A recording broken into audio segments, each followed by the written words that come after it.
What's up guys, it's Skill Up here with another weekly vendor reset video. I hope you're having an absolutely fantastic week. We are only a few short days away from patch 1.6 dropping, so definitely expect that in this video we're going to be talking specifically about how you should be buying to get ready for the upcoming patch. Don't forget that there are timestamps in the description below that allow you to jump back and forward as you please, and with that, let's get straight into the video. At the gear vendor this week, you're going to find a prototype performance mod for Ballistic Shield health, 7% out of 7.5%.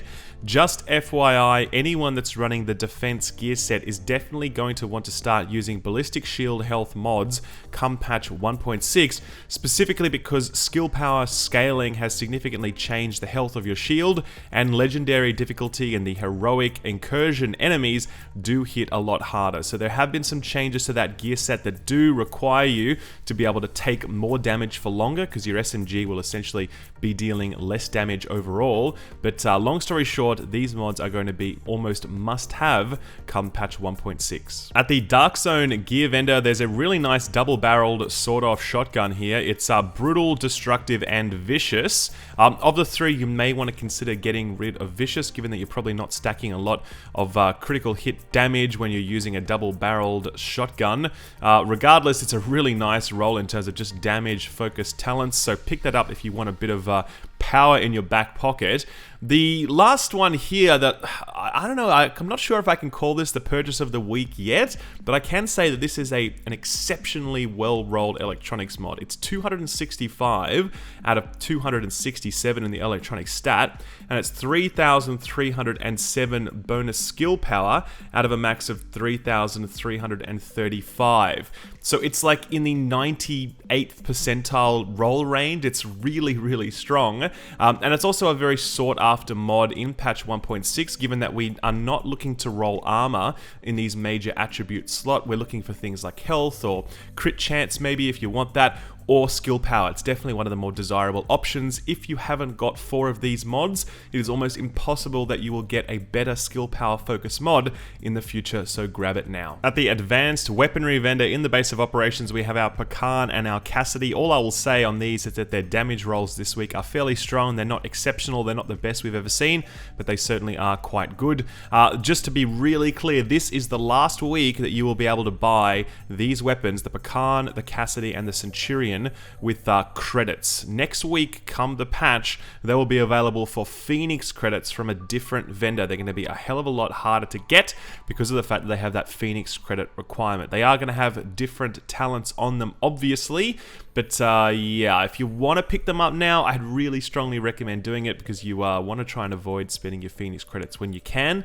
Otherwise, there's an enhanced ACR E here. It's got 23% enemy armor damage, which is a great roll, unforgiving, deadly, and sustained. It's roll away sustained. It's a pretty rubbish talent, to be honest, but the fact that it's in that third slot is really nice because whatever you replace it with is free in the sense that it doesn't have any stat requirements. Unforgiving and deadly sort of make this a bit of a PvP focused weapon more than anything else, and even then I'd probably recommend using an LVOA or an M4 instead of using an ACR. It's just a better weapon for that context. Either way, if you're looking for just maybe try something different, then this is a fairly decently rolled assault rifle. At the special equipment vendor, we do have some swag this week. First of all, the Historian, Valkyria, and Liberator are 1248 Phoenix credits. Next week, they're going to be 1,333 from memory, so they are more expensive. When the patch drops, pick them up now if you can.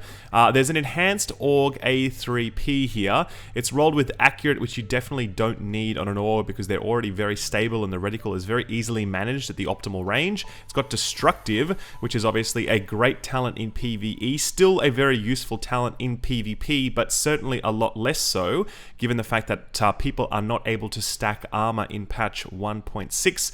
This talent used to be a must-have in PvP, now it's a bit optional. And finally, Competent is excellent. It's one of the most efficient damage talents in the game. Simply pop an ability and boom, you get yourself an extra 10% damage for 15 seconds. And the fact that it's in that third slot is really great because it means it doesn't have the electronics requirement requirement, which usually pushes it beyond the range of most people. So this is actually a very nicely rolled SMG. I would actually definitely consider picking it up if you haven't got anything better.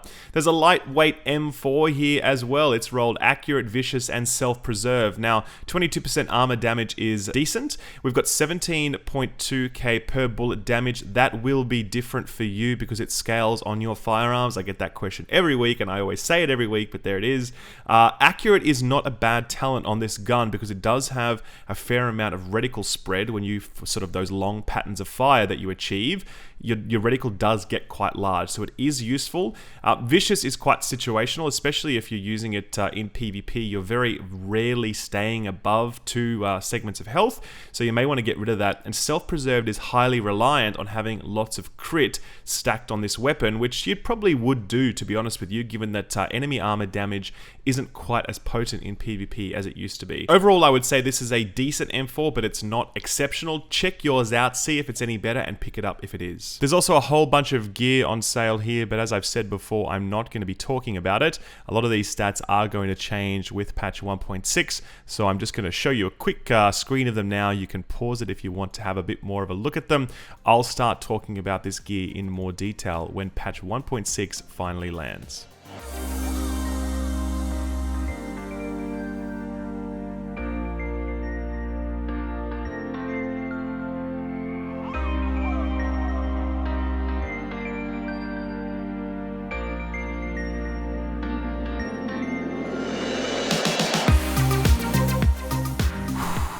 Ladies and gentlemen, I feel like at this point, Massive are literally having a laugh at us right now. The blueprints this week are a first wave PF45 pistol and an M870 Express shotgun. Blueprints that we have received many times before and that no one has ever been interested in. Very, very sad times. There's also a stamina knee pads blueprint, electronics gloves, a vertical grip foliage green, which is really nice if you are using an SMG with the defense gear set because it gives you that nice optimal range. There's a holographic sight here which gives optimal range, but I wouldn't recommend that. It's not particularly efficient in your top slot. The performance gear mod blueprint, I don't like these either because I find that the roll range is just too large. There are too many performance mods that this could roll into, so I always prefer getting my performance mods from vendors instead. There's also a stamina gear mod if you need it, and there's a whole bunch of 229 stuff down here that you're probably not going to be interested in. The exception might be the Omega rifle suppressor blueprint. This is the one that can roll with headshot damage, crit chance, crit hit damage. It's the best suppressor that you can get, and even though it's only going to roll at that power level 33, you can still get a truly exceptional roll if you haven't already got a good one. At Camp Hudson, at the weapons vendor here, you're going to find an SRS, a Covert SRS I should say. It's rolled with Talented. Now this talent is actually changing in the patch, where right now it requires very low electronics and very high firearms. It's going to switch around. It's going to require very high electronics and lower firearms. And this is good because obviously it's a skill power focused talent. It's going to be really nice to use. Actually gives you a bonus 15% skill power for 20 seconds whenever you kill a target. It's also got accurate, which is a little bit wasted on this weapon given that it's a bolt action and you typically have enough time to let your reticle reset after each shot. Finally, it's got prepared in that third slot, which is really excellent. It's exactly what you'd want on this weapon. So overall, I'd say keep talented where it is, get rid of accurate, roll it for something else, leave prepared obviously, and use this if you're looking to be a skill power focused support player sitting at the back looking to snipe. The SRS isn't the best bolt action weapon. You'd probably want to go for an M700 or even an M44 instead. However, the talent rolls on this I think are pretty solid. And also at Camp Hudson, there's a gear vendor here, and this week he's selling a gunslinger holster. It's rolled 1200 stats across the board, very solid. It's also rolled sturdy, which increases armor by 15% when staying in cover for more than 4 seconds. Obviously 15% armor isn't what it used to be, given the fact that we can't stack our armor like before. However, it is one of the few means by which you are able to improve your armor, so it actually still remains quite powerful in patch 1.6. This armor stat here will change to a different stat, but overall this is still a fairly useful holster that many people will get some value out of. Finally, there's a prototype performance mod here, 4% turret damage out of a max of 4% roll, so that's nice. Turrets obviously are still very useful in patch 1.6, including the flame turret and shock turret, who are basically one of the best means of applying CC to our targets in PvP. At the Madison's Stand Safe House, there's a prototype performance mod here that's rolled for Ballistic Shield damage. Now this increases your weapon damage done when you have your Ballistic Shield out. 3.5% is almost a max roll. It rolls at a max of 4%, so it's a good roll there. Just be aware that you're going to be using a lot fewer of these in 1.6 because you really need to prop up the health of your shield with the health mod, as I discussed before. Still, if you wanted to go full ham and you wanted to be like, you know, just Ramboing in there with your shield doing as much damage as possible, then this is the mod you'd want to take. At the Ward Safe House, you're going to find another electronics mod. This one, however, is rolled for bonus health. So 253 electronics out of a max of 267 is a mid-tier roll. 1,725 health out of a max of 1,869 also makes this a fairly mid-tier to sort of high-tier roll. So it's quite good. This is the sort of mod you may want to be using in PvP. If you're looking to be a support-focused player in PvP, health stacking is still going to be very important. So having this bonus health here is going to be a good idea. If you're looking to use this in PvE, it might be overkill. If you play smart, it's fairly easy to keep yourself alive without lots of bonus health. Either way, this is a fairly decent health electronics mod. I would pick up 4 of them if you need them. At the Firewall Safe House, there's another stamina mod here. This one is rolled with bonus health, so 1231 out of a max of 267 is a very low roll on this. 1756 out of a max of 1869, also a sort of mid-tier roll. Not an exceptional mod, but if you really need to stack health, this is going to be the mod to help you do it. At the East 46th Street DZ checkpoint, few things to talk about here. First of all, an MG5. It's got competent with a very high electronics requirement. It's got accurate, which you definitely do not need with this because its reticle grows naturally more accurate over time. And it's got talented, which is that skill power talent I spoke about earlier. If you were a skill power user looking to use an MG5 for like suppressive fire at your back line, this is a fairly decent weapon. I would definitely roll away the accurate for something else, but the combination of competent and talented actually synergizes quite well. For everybody else though, non-skill power users or PvP focused players, I probably wouldn't recommend this one. I would definitely go with something else. There's an operator holster here that's rolled with Nimble. People really like Nimble in patch 1.6, specifically because your heal is actually less powerful. Nimble is one of the most efficient ways for you to get health back when you are playing. However, the rolls on this are very low indeed.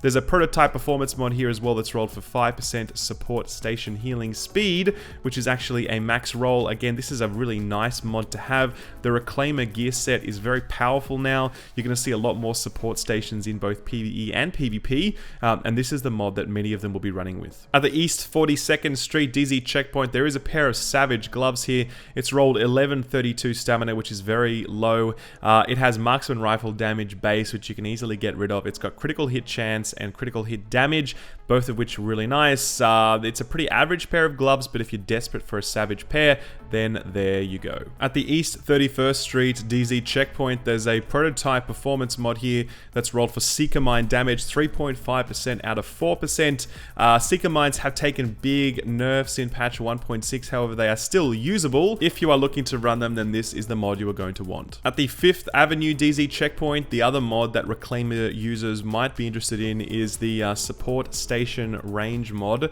This one has rolled 7.5%, which is a max roll. It will be halved in patch 1.6 though, mainly because the Reclaimer gear set is also going to be increasing the range of your support station, and that thing is going to be a lot more powerful as it's going to give you access to all 4 support station mods so long as you're running the Reclaimer gear set. So this is still going to be a good mod to use, but don't expect it to be as powerful in patch 1.6. At the West 34th Street DZ checkpoint, First Aid Self-Heal mod, 6%, which is a max roll, one of the best mods that solo players are going to be able to get, given the fact that your heal is going to be a lot less powerful unless you are stacking lots of skill power. I strongly recommend having 4 of these in your back pocket. I do suspect that they're going to come in very, very handy. At the DZ6 Safe House, there's gear on sale. As always, I'm just going to show you the stats of this. It will change next week, and we'll talk about it in more detail then, but for now, you can decide what you would be interested in. At the DZ4 vendor, the one that sells the gear mods, there's a Pulse course, critical hit chance mod here, 2%, which is a max roll. This is one of the most efficient means of getting crit chance in the game. Obviously, if you're doing PvP, a lot of people are going to be running conceal, which makes it a lot less powerful, but certainly in PvE, this is an excellent mod to be running. At the DZ3 vendor, the only thing possibly worth talking about is this converted SMG9. It's got vicious and fierce on it though, which is just way too much crit in patch 1.6, given the fact that your critical hit damage will actually be replaced with about 20 to 22% critical hit chance. So while this might look like a really good SMG, you're actually probably not going to want to use this, given that it's just going to have too much crit on it. And finally, at the DZ2 vendor, there is also some gear on sale here. The only thing I'd really point out is this Spec Ops pack, which is rolled very strongly. It's got base electronics, it's got bonus skill power. Specialized is a really nice talent to have even in patch 1.6. These values won't change. Skill power still remains on your backpack, so that one's good to go. And finally, there's also a pair of Spec Ops gloves here. They've rolled a very low firearms roll. They are savage. They have shotgun damage, critical hit damage, and damage to elites. Not the best combination of talents, but hey, if you love your shotguns and you want a savage pair of gloves, then there they are. And that's it, guys. That's the weekly vendor reset for you. Nothing spectacular this week, but obviously next week is going to be an important week. Even though we are not getting a gear score reset in the patch, gear stats are changing so significantly that it is highly likely that we are going to have to farm a lot of our gear again, and we are going to be reliant upon the vendors to give us that sweet loot. Especially the gear set items. When they happen to roll well on the vendors, it's a big help indeed. I'll of course continue these weekly vendor resets, so don't forget to subscribe, like the video if you liked it, guys. Don't forget to bell the channel as well for notifications. When I release Division content or any other type of video, you'll receive a notification for that as well. Guys, thank you very much for watching. Take good care, and I'll see you next time. Bye-bye.